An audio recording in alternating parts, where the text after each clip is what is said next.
میگویند آدمانی که از پشت صورت روز قیامت عذاب میکشند، کسی صورت مرده را نگاه کند همان وقت مرده را عذاب میدهند.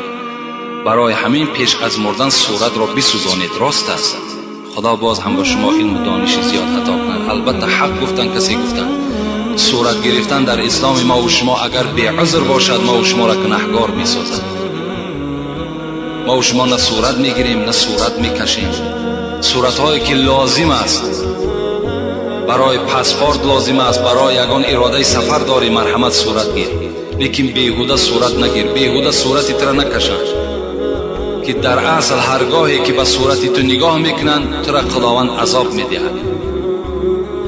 امروز متاسفانه خانه همه مسلمان ها پر از صورت است، علل خصوص در همین قشلاق ها اینقدر صورت زیاد جمع شدگی است. بالای همون جیودانی که دارند گردابگیر همه پر از صورت است.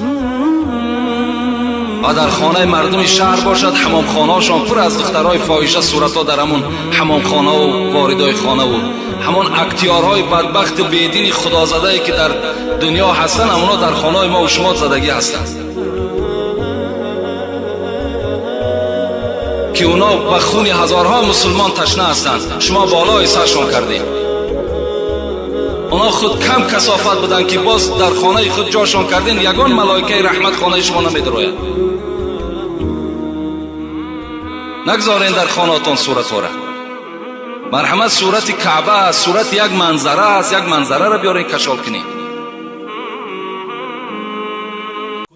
ميتا في بحور الغي والإثم غريقا، كنت عابدا في قيود الذنب مملوكا رقيقا، مدني الشيطان من أسبابه حبلا وثيقا، منكرات كنت آتيها غروبا وشروقا.